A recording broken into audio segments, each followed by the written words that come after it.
It's a good news day because the Prime Minister is here in Etobicoke Lakeshore in my riding. My name is James Maloney, and I have the great privilege of being the Member of Parliament for Etobicoke Lakeshore, which I like to refer to when I'm in Ottawa as the greatest riding in the country. When I say that here in Etobicoke, I usually get a better response to the people in front of me than I do behind me. And I think that remains the case today. But I'm really, really, really thrilled to be here today, and I mean that, because having the Prime Minister in Etobicoke is significant, but it's really significant when you find out the reason he is here. So welcome, Prime Minister, and thank you for joining us today. Look, being the Member of Parliament here is a great privilege. It's a great privilege because it's a community I've lived in for over 50 years. I grew up here. I'm proud to represent it now. And there is so much positive activity in this community that I get to be a part of. My voice in Ottawa is to speak for the community members in this riding. My voice in Ottawa is to speak for the businesses in this riding. And my voice is to go to Ottawa and tell everybody how great this riding is. Effectively, what some members of Parliament's responsibility is, you're the bragger-in-chief for your community. And here in Etobicoke, I have lots to brag about. And standing here in the Ontario Food Terminal is a shining example of that, because the Ontario Food Terminal, let me put it in perspective, in my perspective. I have a lot of colleagues from rural Canada, and they will ask me regularly, what do you know about agriculture? What do you know about farming? What do you know about feeding Canadians? I said, let me tell you about the food terminal. I probably, in 32 acres in my riding, I feed more Canadians than most rural ridings in this country. And it's something I'm incredibly proud of. When I drive by here day in and day out, I think of all of the food, all of the produce, all of the flowers that are generated from this facility. If you drive around the GTA or the Greater Toronto Area or beyond, people's plates are filled with fruits and vegetables, their gardens are with flowers, and they came from the Ontario Food Terminal. And it all came from farms in surrounding area. If you go up north of Toronto, southwestern Ontario, and some of those great suppliers are here today. I see a lot of friends in this room who I'm so proud to represent and support, and I want to thank all of you too. But the reason we're here, and the reason the Prime Minister is here, is I'm going to invite Minister Heath McDonald to join us in a moment, and his Parliamentary Secretary, my colleague Sophie Chattel, is with us as well, and I'm really pleased that she's here. Shortly after the Prime Minister asked Minister McDonald to take on the agricultural portfolio, I said to him, you got to come to the Ontario Food Terminal. I only said it once, and a few weeks later he walked by me in House of Commons. He said, I'm coming to the food terminal. And he came here just a couple of months ago. We did a tour of this great facility with many of you who are here today, and he had the same reaction that I do every time I come and everybody else does when they come through this facility. And he recognized that, and in a time when food prices are rising, that this place was ahead of its time. Because what it does for Ontarians and what it does for people across this country is remarkable. It puts food on their plates. And as much as I've talked about Ontario, Minister McDonald is from Prince Edward Island, and he couldn't resist pointing out to me that there's a pallet of potatoes from Prince Edward Island right over there. So, Minister McDonald, I just want to say how much I appreciate you making this happen, how much I appreciate you coming here today, and how much I know everybody here appreciates it as well. So, Minister McDonald.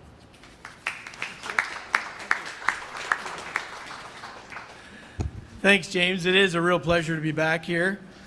And who wouldn't want to come here when it's 33 degrees outside and about 0 degrees in here? It's wonderful. Look, there's a lot of people to thank in this process. It's an exciting day for us as a government, for Canadians, for fruit and vegetable growers of Canada. There's a lot of people to thank to put this whole process together, starting first and foremost with our Prime Minister. He believes in this.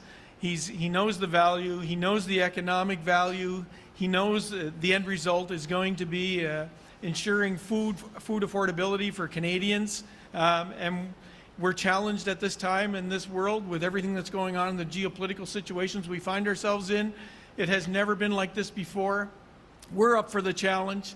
The growers, the ranchers, the growers that are standing over here to my left, the CPMA, they're up for the challenge. We're going to work together. We're going to make this happen. We're going to put more food on the plates of Canadians, affordable food and nutritious food. So first, MP Maloney, thank you for the opportunity to introduce me to this place. Ron Lemaire, CPMA, worked closely with Ron. He's traveled around the world with me, actually.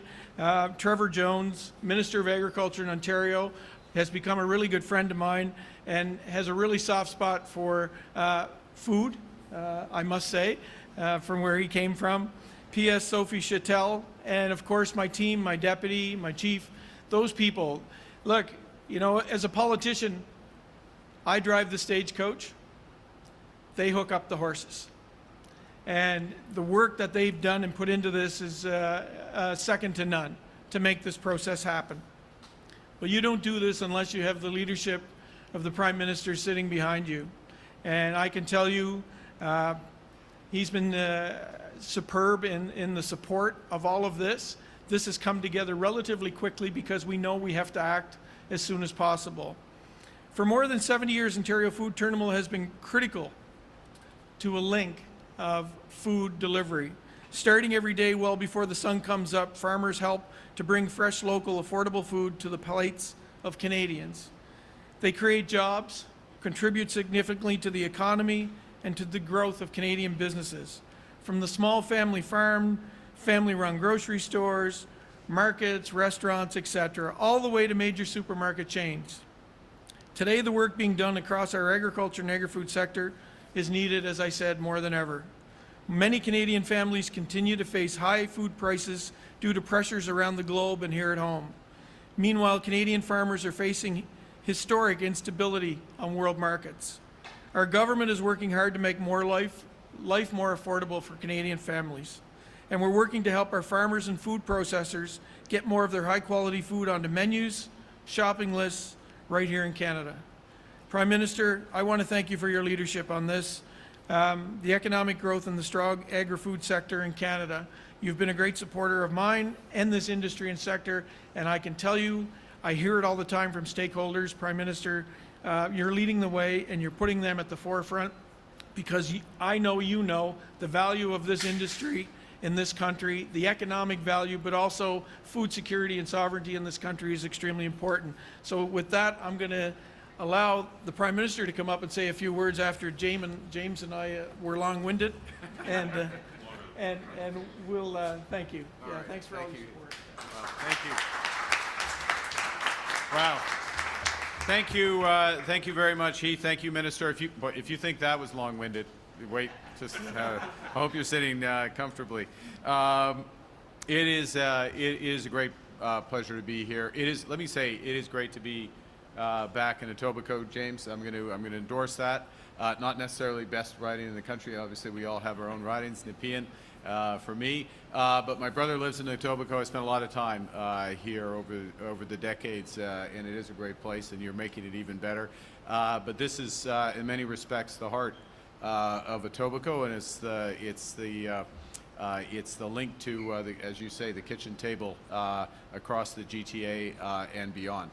I'm a little concerned that we're here at the Ontario Food Terminal late in the day, because when you're here at 2 and 2:30 in the morning, 5 o'clock in the afternoon is late in the day. You're going to be turning around. So, Ron, thank you. Let me also thank John Franco for hosting us, everybody, for being here and what you're doing, what you do every day. 70 years, the Ontario Food Terminal has been at the heart of the food chain in Ontario.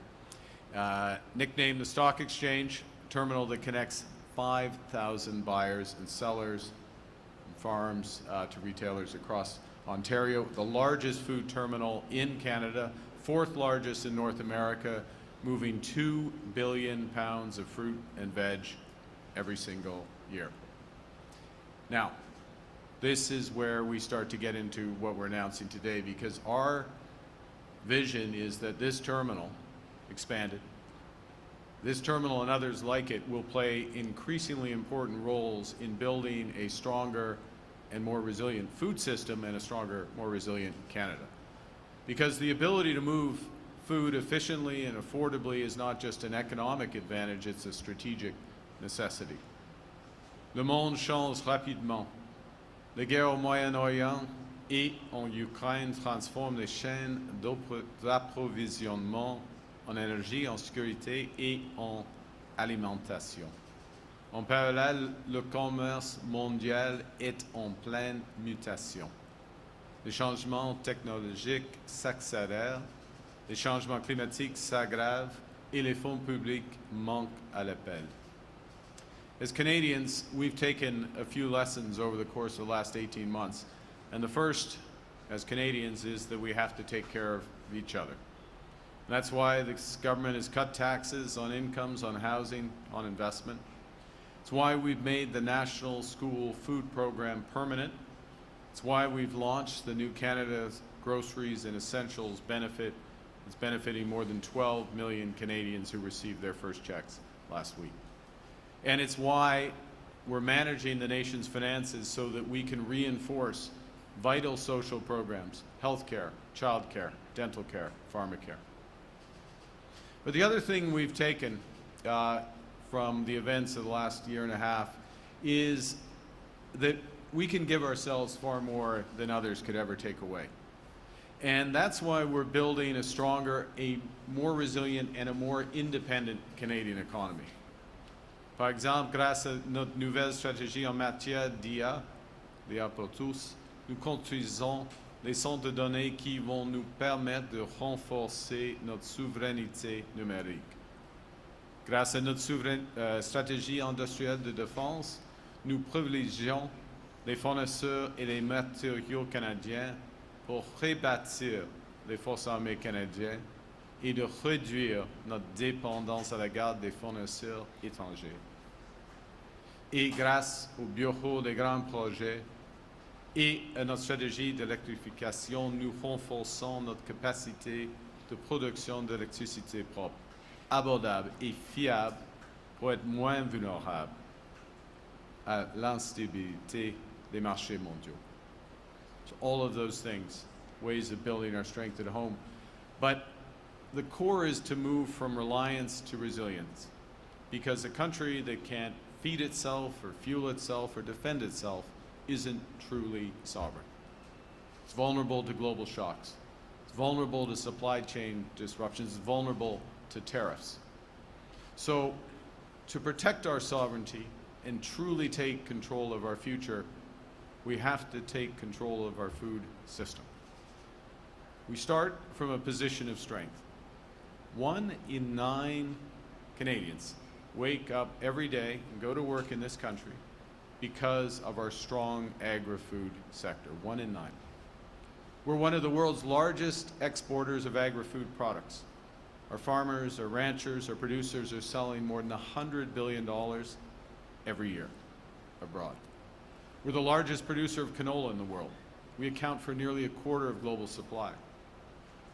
As a testament to our remarkable farmers across the country, including in the prairies, Alberta, Saskatchewan, Manitoba, farmers are already benefiting from our landmark trade agreement with China, which has lowered tariffs on Canadian canola earlier this year, right in time for planting season.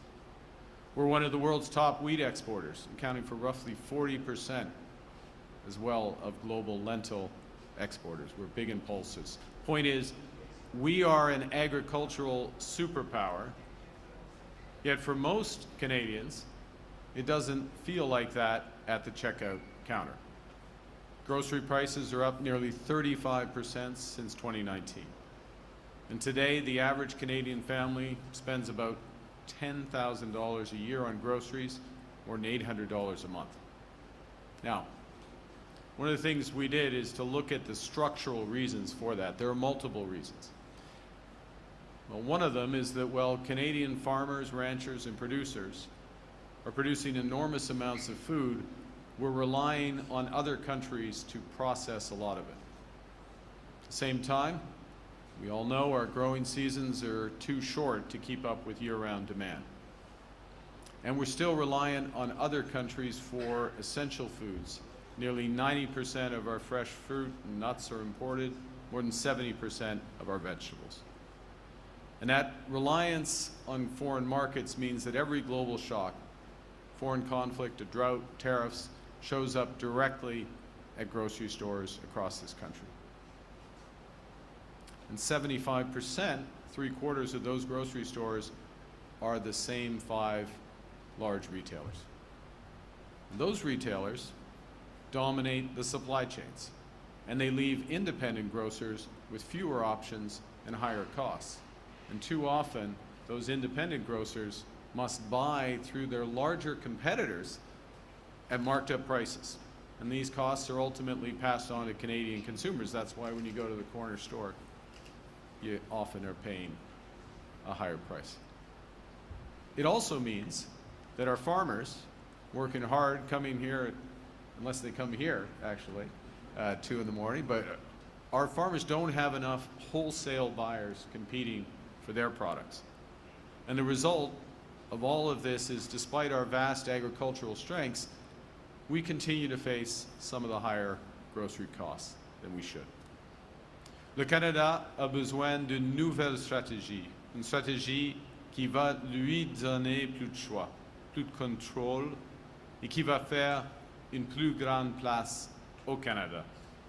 Une stratégie qui ouvre le marché aux détaillants indépendants et qui amène plus d'épiceries à tenter d'attirer les familles canadiennes en leur proposant des produits de meilleure qualité à prix plus bas. Et une stratégie qui, en retour, va nous aider à cultiver, à transformer et à vendre plus d'aliments ici même, chez nous, et à réduire notre dépendance envers d'autres pays. So today we're pleased, very pleased, to announce that Canada is launching our first national food security strategy. There's more than $3 billion in this strategy of investment to tackle the challenges in our food system through targeted measures and investments to help create a more affordable, sustainable, and resilient food supply chain in Canada. In other words, all the way across the supply chain. 4 key objectives, 4 pillars in this strategy. And the first is to increase grocery store competition, create more choice for Canadians. Second, process more food in Canada. Third, grow more fruits and vegetables all year round in Canada. And finally, lower prices by removing expensive regulatory barriers so farmers and producers can put more Canadian food on our shelves more easily. Within 4 years, our strategy targets increasing the number of independent grocers buying from food terminals or hubs such as this by 15%. 15%. And to boost local food sales from small and mid-sized producers by 25%. So we're setting ourselves specific targets and we're putting the investment behind to achieve it. With our strategy, the government will first create more choice and competition here in Canada. We'll provide $1 billion over 10 years to establish a new 10-year food link fund. Starting right here at the Ontario Food Terminal, this fund will expand existing food terminals and start construction on 2 new ones by the end of 2028. And may I just, I should take a moment, Minister Jones, Trevor Jones of Ontario, and the partnership with Ontario in aspects of this will be essential. And thank you for your leadership on that and that of Premier Ford. We will also work to create 40 new commercial food hubs across the country, right across Canada, bringing food closer to market, lowering distribution costs, and helping Canadians save at the checkout with high-quality Canadian food. And we're going to make sure that there's competition in the sector.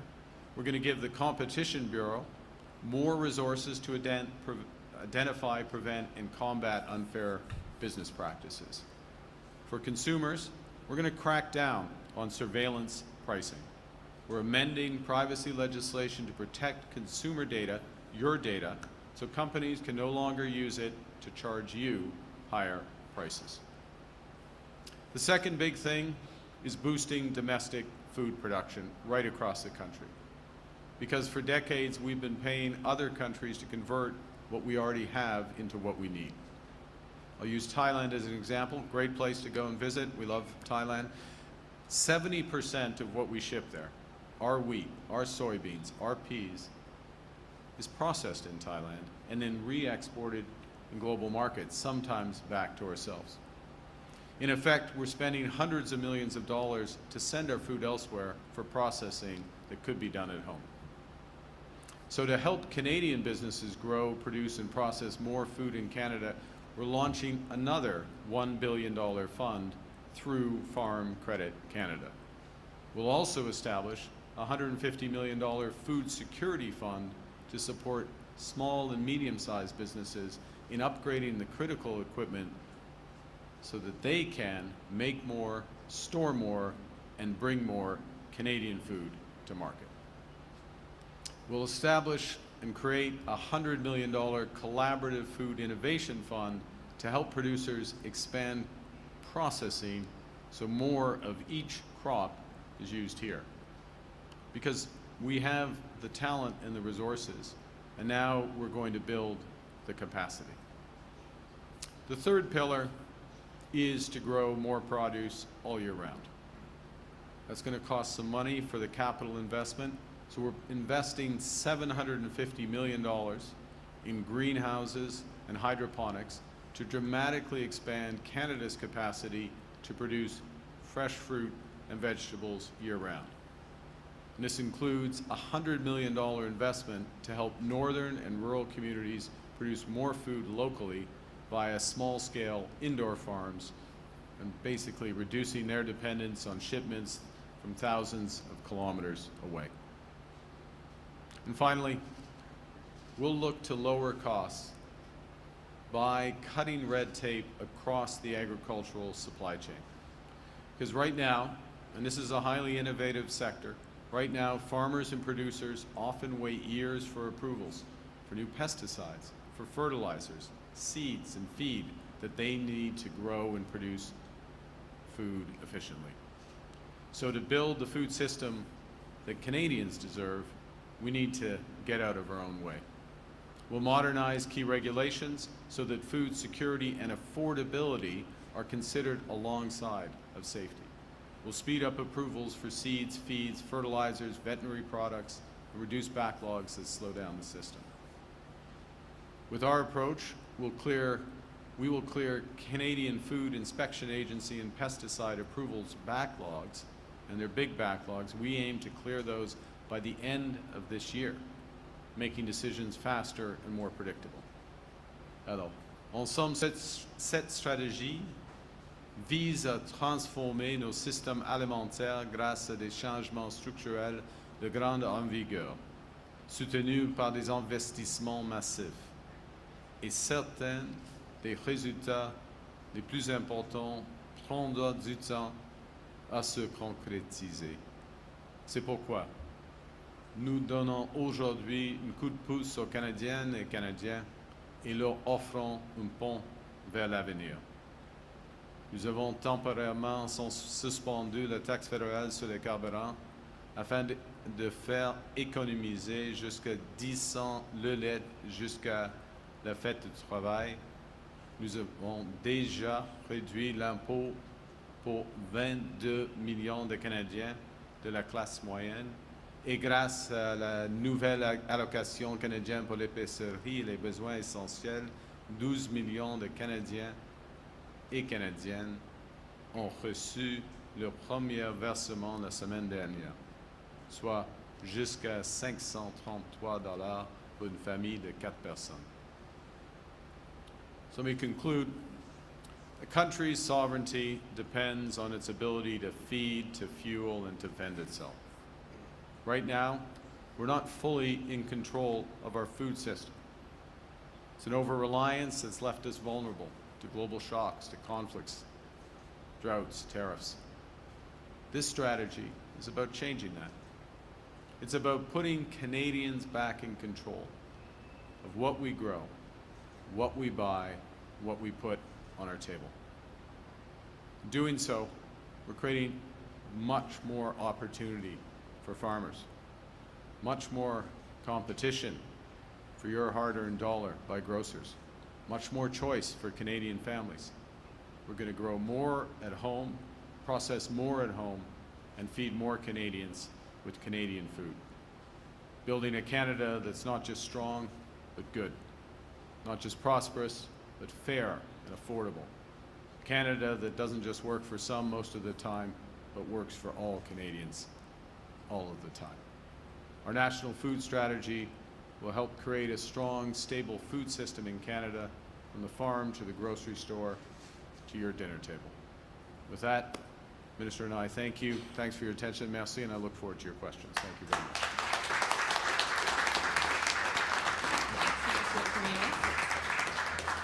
We'll now turn to the first question. Premier Christian. Thanks, Prime Minister, for taking our question. Sharif Hassan from the Canadian Press. This morning, unfortunately, a Toronto police officer was killed in a raid linked to the U.S. consulate shooting. I wonder if you have been briefed on this as a matter of national security. And is there anything if you could share about the link between the two incidents? Thank you for your question. And it was very heavy heart the day began. The Toronto police officer, Constable Mark Carney, killed in the line of duty, protecting our community, and it follows on from the death of Constable Taryn Valley on Tuesday. These officers, these brave officers serving, as I say, protecting our communities, we're in their debt forever. Our thoughts of the country mourn with their families, their loved ones, their fellow officers, their communities. I have been briefed on the circumstances. It's prudent to not share the details of that at this stage. Details will be shared, particularly through Toronto Police Service and the Minister of Public Safety when appropriate. Thank you. I have a second question about today's announcement. Prime Minister, let me find my question. Given the strategy that you announced today is aimed at long-term Yes. industry changes, how soon can Canadians expect to see more fresh food at lower prices? Thank you for that incredibly important framing of this. So the first is we recognize the pressure that Canadians are under. It's why we've cut taxes for 22 million Canadians. It's why the grocery is an essential benefit, which this year will lead to up to $1,890 for a family of four, those who most need it, but touching 12 million Canadians. That's why we put that in place. Other measures on fuel prices, etc. So that's why we've done it, because these structural changes, these deep structural changes, will take some time. We'll start to see some of the benefits flow through on, for example, clearing the backlogs on some of the red tape. That will help. Expanding, reinforcing this facility, building new facilities will take time, but you'll quickly see the impact of that. And one of the things, once it happens, one of the key things is sending the clear message to the growers that the market for them is expanding. Sending the clear message to the retailers, the small retailers, that they're going to have more options and more capacity and be able to pass that through. So that starts to layer in over the next few years in terms of those impacts. And if I may finish just on this is something this government feels very, very deeply about. If we only spend our time on the immediate, then we will find ourselves consistently with these challenges over time. The next time there are foreign wars, the next time there's trade strife, there's droughts elsewhere, and we have these impacts. So we need to make these structural changes, provide the bridge for Canadians who are under pressure right now through tax reductions, through benefits and others, in order to bridge over to that. This is a government that does multiple things at the same time, the strategic and the immediate. Thank you. Thank you. Next question. Hello, Nathaniel Dove from Global News. Prime Minister, the Windsor-Detroit Bridge Authority said that Canada and the U.S. agreed to postpone opening that bridge so that both sides could resolve outstanding issues. Why did Canada agree to that, and what are the outstanding issues for this country? Thanks for the question. Well, at the request of the United States, we agreed to delay the opening and take the necessary time to resolve outstanding issues. There's a few issues that have been raised, and this is a collaborative approach. As I said yesterday, there's not great drama here. We're going to work through some issues that have come up. And, you know, for a bridge that is going to be in place and serve Canadians, Americans, others for decades, a question of a few weeks is time well spent. But I can push you on that. What specifically are those issues that you're delaying? We'll work, I mean, there's some things that have been raised, a series of technical aspects, which we'll work through with the United States. Thank you. Next question. En français, c'est la même question, en effet, oui. Alors, à la demande des États-Unis, le Canada a accepté de retarder l'ouverture du pont Gordie Howe et de prendre le temps nécessaire afin de régler les enjeux. Il y a quelques enjeux techniques qui concernent les Américaines et dans une circonstance avec une infrastructure incroyable et importante, une infrastructure qui va exister pour des décennies, de prendre quelques semaines afin de régler les enjeux, c'est un bon usage du temps. Merci. Pardon. Vous êtes sur le point de quitter pour aller au G7. Oui. Avez-vous l'intention de rencontrer le vice-président Trump en tête-à-tête et pensez-vous que ça pourrait aider à relancer, beaucoup, à relancer les négociations commerciales? Oui, vous avez raison. Ce soir, j'irai à Paris afin d'avoir une tête-à-tête, une bilatérale avec Monsieur le Président Macron afin de mieux préparer le G7. Il est le président du G7, en fait. Et la semaine prochaine, il y aura la réunion actuelle, la réunion propre. Oui, ce sera une occasion d'avoir des discussions avec Monsieur le Président Trump sur plusieurs sujets, y compris la commerce. Ce qui est important, il y aura une réunion entre Monsieur Leblanc, notre ministre, dans ce contexte de commerce par rapport aux États-Unis, et son homologue, l'ambassadeur Greer, et notre négociatrice en chef, Madame Charette, va être là. Alors, il y a des discussions spécifiques entre les dirigeants sur ce dossier commercial, et j'aurai des conversations, oui, avec Monsieur le Président Trump sur plusieurs sujets. Est-ce que c'est possible, à votre avis, dans ce type d'événement-là, de discuter ouvertement avec M. Trump sans qu'il monopolise toute l'attention? C'est difficile de vous Pas clair, entendre. je vais répéter dans le micro. Oui. Est-ce que c'est possible, à votre avis, dans ce type d'événement-là, de discuter ouvertement avec M. Trump sans qu'il monopolise toute l'attention? Dans la réunion, dans la grande réunion, oui. C'est toujours intéressant et toujours important d'entendre le président des États-Unis, surtout M. Trump. Et c'est un des avantages des réunions. Non,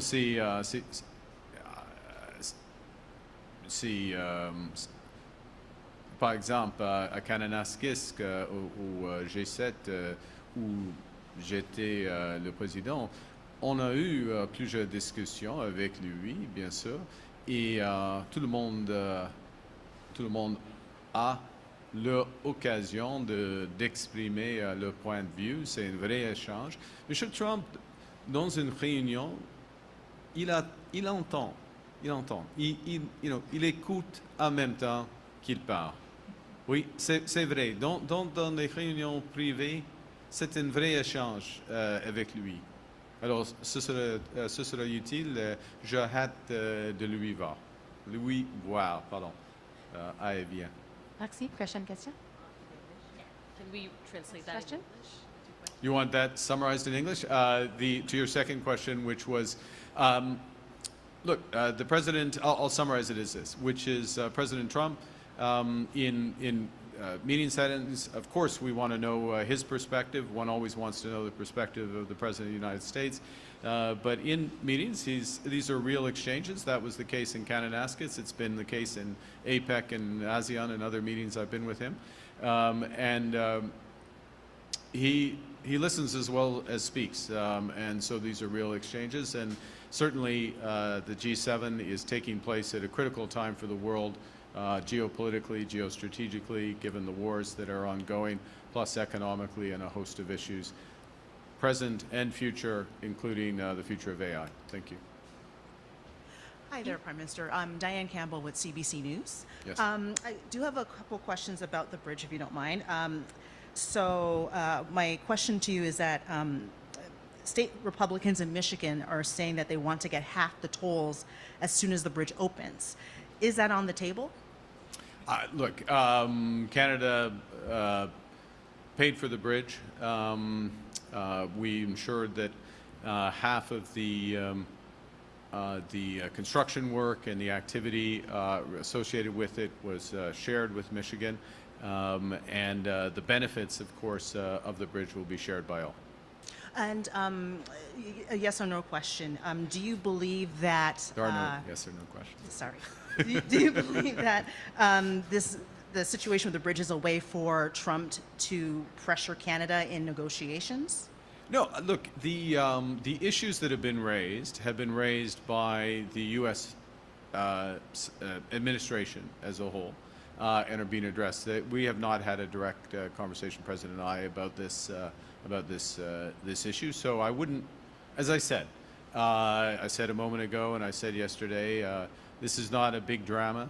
We're working through. You take time to get things right. It's a major binational project, and we want to launch it in the right way, in a collaborative way, and those are the discussions we're having.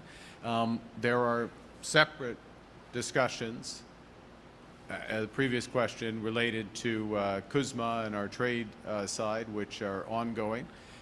We made some progress last week in Washington. Minister LeBlanc did on some technical issues.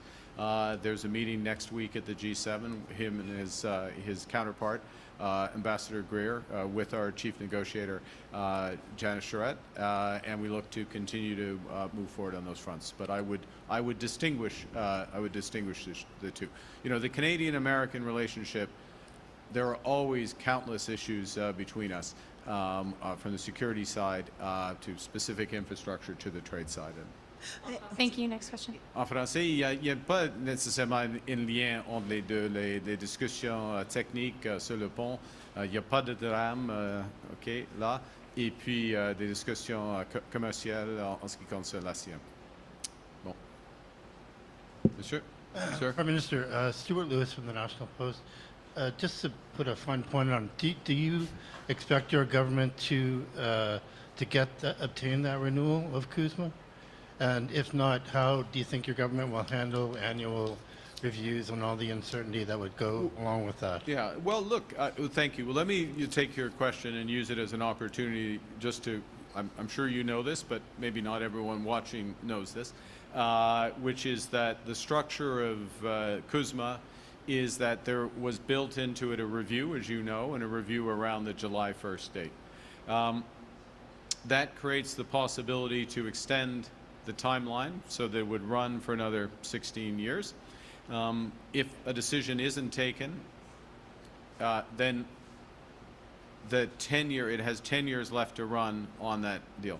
But at any point subsequently, a decision can be taken to make that extension. So the non-renewal doesn't necessarily, I mean, it doesn't take away the possibility or even the probability of an extension when there is a meeting of minds on the structure. Okay, so that's a very important point here. The second is, I'll just make the observation that the way the United States is approaching this is to look for, within the structure of CUSMA, bilateral deals with Canada, separate Canada and Mexico. By the way, we are looking for a bilateral deal with Mexico as well, and we'll work forward on that. But there would be some commonalities that are that are retained as part of CUSMA's extension. So look, there's issues. We all know that. We're working through a number of them. We've got a lot more work to do, and we'll continue to work on it. Just following up on that, what's your response to Ambassador Hoekstra's comments about, make President Trump a good offer? This comment that he made, I think, this morning. Well, we have engaged, and I have engaged with the president on some good offers, and it's a negotiation, and we'll continue to have these discussions. What the government is going to do is serve Canadians, and we are going to get a deal that's right for Canadians. We understand the U.S. has changed its trade policy, its orientation. There are some specific issues that needed to be ironed out on both sides of the border, and we're working through doing that. We think there's tremendous advantage in certain sectors to keep an integrated market. That's true for 85% of our trade, as you know, which is still tariff-free. But we think across autos, forestry, steel, aluminum, that those opportunities exist. But we've got work to do to convince the U.S. side of that. Mexico is in exactly the same place, slightly different issues, but the same challenge, if I can put it that way, in terms of ensuring that the benefits of integrated North American market are realized. Thank you. Next question. Yep. Thanks. Thank you, Prime Minister. Jenna Olson, CBC News. You mentioned that the new food security strategy would feature a crackdown on surveillance pricing. Yeah. What would that look like? Well, thank you for that. This is an important thing because we signaled last week with our AI strategy. Is one of the reasons I made a reference to the AI strategy, because one thing we will be doing with that is updating the privacy legislation, the federal privacy legislation, and effectively we made the commitment in the AI strategy that we're going to protect your privacy, your children, and your data. And this is part of protecting your data and how your data is used. And surveillance pricing is an example of using data in a way that can be adverse to the interests of Canadians. And so whereas consumer protection, to get constitutional about it, is a provincial responsibility, privacy and the regulations and the laws around privacy, a federal responsibility. So that's how we will do it. We will. The House is still, Parliament is still in session, and at the appropriate time, ideally before the end of the month, we will be tabling legislation to that effect. It will have other aspects in the legislation, but it will have this impact. Yeah. Thank you. Just one more. Today, Minister Anand said that your government would be tabling a bill to stop the import of goods made with forced labor. Yes. This was not part of your platform when you were running for office, and you previously stated that you thought Canada has strong safeguards to bar goods made with forced labor. Is this being made a priority amidst discussions with President Trump around CUSMA? So I would say the following. Yeah, I mean, there are some things we did. The platform had a lot of foresight, but it didn't have total foresight. For example, the issue you just discussed, you raised on surveillance pricing was not in the platform. On forced labor, we have very strong legal, a very strong framework and responsibilities, legal framework and standards and responsibilities. We've been less effective, once coming into government, at least in my view, we've been less effective in fully enforcing those, and some of that relates to how the responsibilities are structured legally. Some of it relates to resources. So, for example, I'll give you an example, which was a decision we made a few months ago, is we eliminated something called the core, which was an ombudsman role, which was partly to enforce on forced labor, but that role had only had one investigation in 7 years. And so we looked at this as a government. Part of government is to look at things and see whether or not they're effective and try to improve it. So the legislation that Minister Anand is referring to and the steps that we would take around that are part of just being more effective in what we're implementing.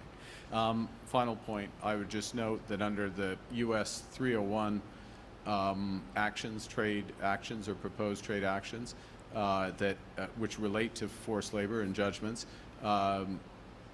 The 85% of our trade, the CUSMA carve-out, has been maintained as part of that. But look, we share the objectives of the United States with respect to eliminate. Canadians don't want goods, services that are the product of forced labor or child labor, so we're going to take additional steps to make sure that's the case. Thank you. Thank Next you. question. Hi. Thank you, Prime Minister. Iraq Chakır with Turkish Voice of Canada. Finnish President Stubb recently put Canada and Turkey in a very interesting sentence together when he spoke about Europe's strategic future. He suggested Europe should think much bigger, including Canada and Turkey in the same sentence. Now that Canada and Turkey are launching exploratory free trade talks and the air transport agreement being expanded, is Turkey becoming an increasingly important strategic partner to Canada? Is Turkey a part of your value-based realism? Certainly Turkey is an incredibly important strategic, it's a NATO ally, number one. Secondly, regionally, and I'm going to use that term with a capital R because it is a very large region from the Balkans through to the Middle East, to the Caucasus and beyond, is one of the most important strategic partners or powers in that region. And so we have been deepening the relationship. It's early days in deepening that relationship. I will be in Turkey, as you know, next month for the NATO summit, and possibly again, or likely again, later in the year. And so we're in a process of scoping out the deepening of that relationship, yes. And following up on your approach to Turkey, actually, because we have time, a question for that. Tomorrow is the response deadline for the parliamentary petition presented by Liberal MP Sima Akan, which calls for extending work permits for over 7,000 Turkish earthquake survivors here in Canada. Will your government commit to extending these temporary measures to provide these tax-paying, grocery shopping families with clarity and fairness before their permit expires?